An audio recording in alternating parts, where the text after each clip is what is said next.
It only says in the beginning God created the heavens and the earth, right? Yeah. So that was something that John knew. How did he know? If you just stick to Genesis 1:1, how do you know that in the beginning was Christ? You don't know unless you go into Hebrew. Okay. So when you look at, this is the Hebrew word for in the beginning, Brit-HaHadashah.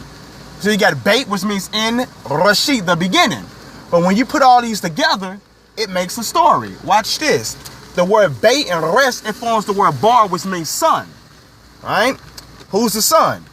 Christ. The Aleph. It's the first letter in the Hebrew alphabet. It means first, strength, leaders, and powers. Who's the power? God. Right? So we got God. The word Shin means to destroy. Yod means hand. And Tah means cross. So when you put all that together, you got the Son of God is destroyed by his own hand on the cross. That's when you go into the actual Hebrew. So the thing is, there are things that you'll read in the Bible, but until you go into the actual language, you know what I'm saying, it won't make, not saying it won't make sense, because you get everything you need in English.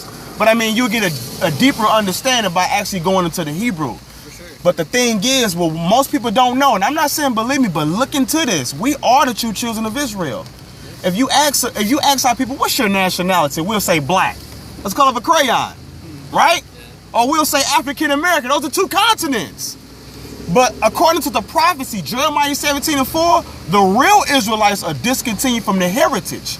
When you discontinue from your heritage, that means you completely cut off from who you are. Your land, your language, your culture, your nationality. So the thing is, the people in the Bible, like even Christ himself was a Jew, right? Not Jewish, but he was a Jew, meaning he was from the tribe of Judah. And if he was described as dark hair, woolly hair, skin like burnt brass, and that means if he was black, that would have to mean that the children of Israel was black. How do you think Paul was mistaken for being an Egyptian? Egyptians were black. How was Moses mistaken for being an Egyptian? The Egyptians were black. How was Joseph's own brother mistaken for being an Egyptian? Because the Egyptians were black. So the thing is, it's not about a black-white thing, it's about the truth. The truth is that we are the true children of Israel. Deuteronomy 28:68. Now think about this. Elder Fulmer, I want to get your name and Roundy. Did I get it right? Okay. How did the slaves get here to America? Slaves? Like during the slave trade, how did we get here to America? I think you know. I don't know, by ship. By ship, right? Now, all right, correct. Now, when you look on the back of the dollar bill, what place in the world do you think about? I don't know. What you say? When you look at you see the pyramid and the bird, what do you think about? Egypt. There you go. Let's read that. You know what Egypt mean according to the Bible? What? It mean bondage. Egypt. Okay. Now watch this. Deuteronomy 28:68. Watch this. It says, And the Lord, right, shall bring thee into Egypt again with ships. With what? With ships. Egypt in the Bible means slavery. So the transatlantic slave trade, how my people went into slavery with ships, that's recorded in Deuteronomy 28. But let's keep reading though. By the way wherefore I spake unto thee. I mean, by the way I'm talking to you. Thou shalt see it no more again. I mean, you're not going to see nobody else go through slavery with ships anymore again. That didn't happen to the Jewish people, right? All right, let's read. And there, meaning when you get there, you shall be sold. Unto your enemies. And that happened to us. We got sold, right? To our enemies, right? Go ahead. For bondmen and bondwomen, right? And no man shall buy you. For bondmen and bondwomen, and no man shall buy you.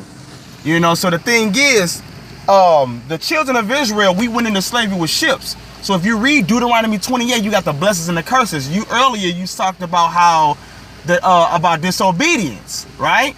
So the children of Israel were disobedient. And even to this day, our people are still disobedient. So the thing is, because we were disobedient, the Lord allowed us to go into slavery. He allowed your people to enslave us. He allowed us to be oppressed. Not because of racism, but because of God punishing us until we come back to the laws, statutes, and commandments. So the thing is, what people don't understand is the only reason why you all were able to rule over us and conquer us was because God ordained it.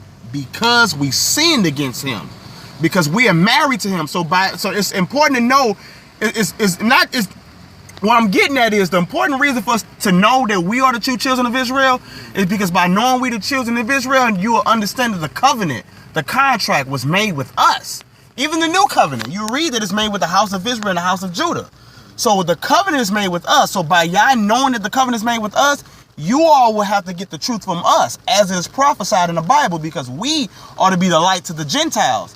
And no offense, the Lord did not deal with no other nation. So only you all will learn the truth only from the true Israelites. But until we wake up, you guys will never get the truth. So your job is to help wake up the children of Israel so that you all can get the truth. And you all will, if you all keep the commandments, you will be righteous servants in the kingdom. You know, Joseph Smith, who started your doctrine, he's not going to get you all to the kingdom. You know he was a Mason? You knew that. It's a Masonic religion.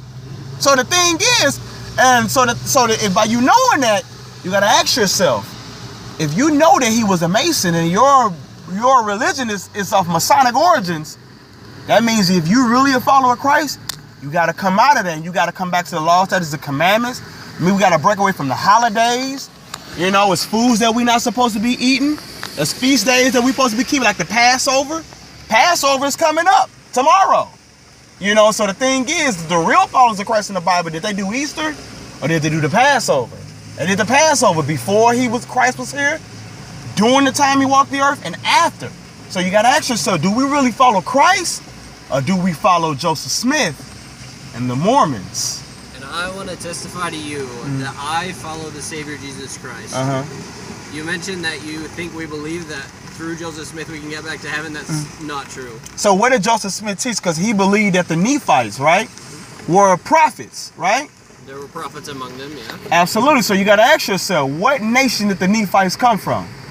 They originally came from Jerusalem. We learned about that in the Book of Mormon. Okay, now check it. Where are the Nephites at today? They couldn't just disappear, right? So if the Nephites are here, they were their descendants at. If you want to use the name Nephites, what would they be today? They would be they would be the ancestors to the American Indians. All right. Now what color were the original Indians? Because Indian it only means savage or slaves. I don't know. Now think about it. The original Indians were dark people. You know what? One thing I firmly believe is that no matter what color our skin is, no matter where we come from, I know that God loves each and every one of us equally. Okay. That we are all his children, and he gives each of us an equal and fair chance to receive this gospel, either in this life or in the next. Now I gotta ask you, is this something you believe or is this something that the Bible teaches? This is something I know by the power of the Holy Ghost. Now hear me out. And it's taught in the Bible. This is what I'm asking. The Book of Mormon, and I firmly believe that. All right, now watch this. Deuteronomy 7 and 6. And that's cool. But watch this. Deuteronomy 7 and verse 6. Because you got to remember, the Lord gave the commandments to Israel. So although you believe that, you know, that he loves everybody, you got to understand, he gave the commandments to Israel. All the people in what you call the New Testament were Israelites. They were all Hebrews, right? All right, Deuteronomy 7 and 6. What does it say? For thou art an holy people unto the Lord thy God. The Lord thy God hath chosen you. The Lord chose the children of Israel to what? To be a special people. He chose them to be a special people. Go ahead. Unto himself, right? Above all people. Did it say equal? Above all people, right, that are upon the face of the earth. So you got to understand, the Lord chose his people above all people that are upon the face of the earth. Because you got to remember, who did he marry? He married Israel. So you always understand this covenant was a contract. Even when you say New Testament, you're saying covenant. Covenant means agreement. He made the agreement with Israel. You see what I'm saying? So another one. Yeah, go ahead. It's Isaiah chapter 40. Verse 17. Verse 17. Now listen to this. All nations before him are as nothing. So all nations before the Most High are as nothing. So the other nations are nothing compared to him when it comes to his people. Go ahead. And now, that don't mean you can't serve our God. That just means that when it comes to us, he's dealing with us. However, that don't mean that he can't deal with you as well. But the thing is, salvation is of the Jews. So it's through us that you all will get the truth. Now, even though we all may have different beliefs, I'm talking about according to what's written, actual on paper, that the Lord is dealing with a nation of people. Even Paul, what was Paul's nationality? Romans 11. What was Paul? You know what Paul's race was? Because one would say he was a Roman. He was a Roman citizen, no doubt. Romans 11 verse 1. This is what you call the New Testament after Jesus died. What does it say? I say then, right? Have God cast away his people? He's asked a question. Did God just forget about his people? Did he cast them away? What did he say? God forbid. No, he didn't. Go ahead. For I also am an Israelite. Why would he say that? Because obviously that's important. I also am an Israelite. Go ahead. Of the seed of Abraham. I'm a descendant of Abraham. And of the tribe of Benjamin. Right. Verse 2. And God have not cast away his people. Read that one more time. God have what? God have not cast away his people. Right.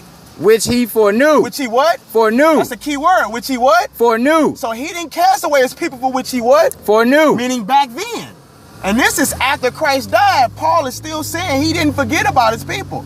But in religious churches today, they teach that when Christ died, they ended all that. And they say that you're the Gentiles grafted into the new covenant. Right? But you gotta ask yourself, which Gentiles? Because there were different Gentiles in the New Testament. There were Israelites who were called Greeks and called Gentiles who went off into idolatry. Those were the Gentiles that were grafted back in. So all the other nations, like for you, if you all worship Christ and you keep his commandments, the other nations will be the servants to the children of Israel in the kingdom. Do you all teach that in the Mormonism? No. But are you familiar with that?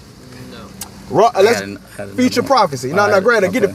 Isaiah 14 verse 1. You all believe Isaiah was a prophet, right? For sure. He made a future prophecy. Let's see what he said.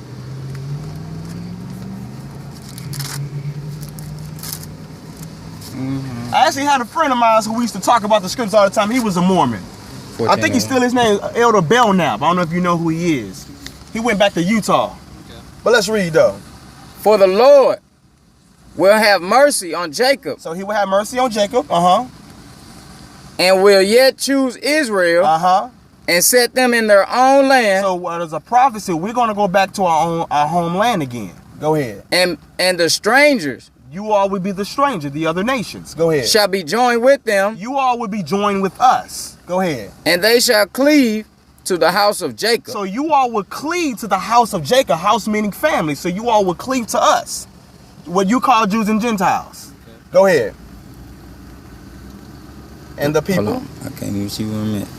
And the people shall take them and bring them. The people would take you all and bring you all to where? And the people shall take them and bring them to their place. So we're going to bring you all to our place, meaning our homes. Go ahead. And the house of Israel. And the house of Israel shall what? Shall possess them. You know what possess means?